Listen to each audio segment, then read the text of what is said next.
You ready? Yes. Okay, let's do it. Janis, welcome to this introductory interview before your screening of Kala Azar here in the Netherlands. Thank you so much for having me and for taking the time for this interview. Thank you too. A lot of your other work, which before Kala Azar has been mostly short films, video installations, video art pieces, are often about farewells. You also made a short trilogy called The Three Farewells, in which there's also this strange relationship between human beings, animals, and the nature that kind of is in between those as this very uncertain space. And I'm wondering what interests you in the subject and why do you continually explore it throughout your career? Yeah, I think since 2013, when it was this work made, The Three Farewells, it was a starting point of a whole genre of films in my practice, concluding, I think, with Kala Azar so far, where I was continuously trying to farewell something other than human life, or put importance to human life through the farewells and the tributes paid to the dead body. Thinking about the protagonists in the film, Penelope and Dimitris, they're two of the few people that we will meet in the film. I describe them as protagonists, but somehow it seems that in all of your work you play with the notions of hierarchy, of what we deem important and what we don't deem important, because their work is concerned with burning the remains of lost animals and giving back the ashes. But so they place a lot of value in things that many people would seem worthless. Can you talk a little bit about that subversion of the hierarchy between man and animal? Mm-hmm.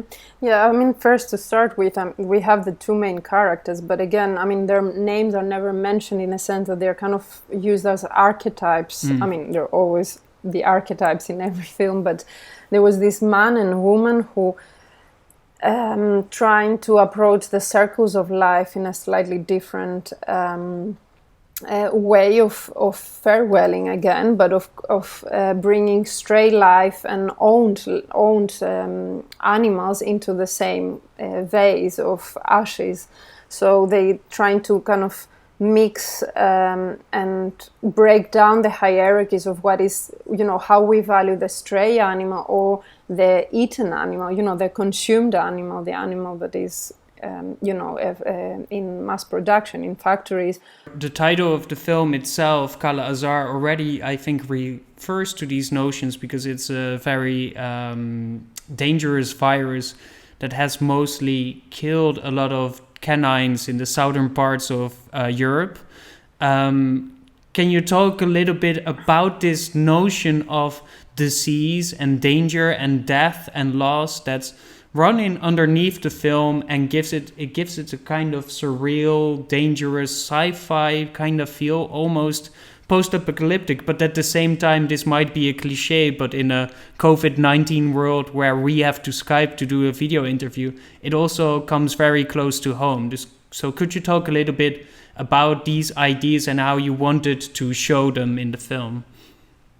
I think it was about the parasite that it started from the Kala Azar idea of the mosquito that contaminates through the blood, because the mosquito needs the blood to feed its eggs. So again, there you do have already a circle of life.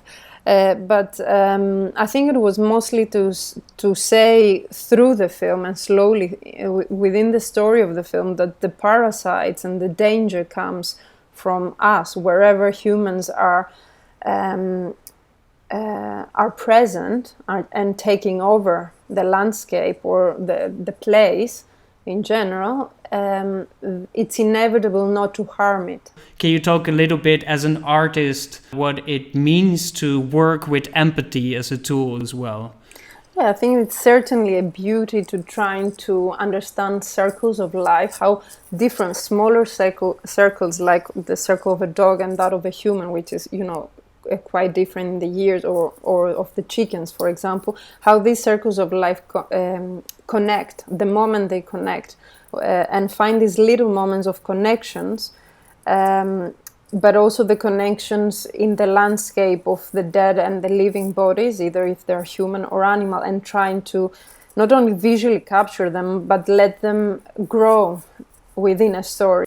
And certainly that doesn't always happen through the verbal, the language, but something that is very much visual. And I think that's why it has a certain positive element within Kala Azar, because it kind of celebrates life in a sense through the visuals. Is there something that you would like to share with the audience before they're going to watch your film right now?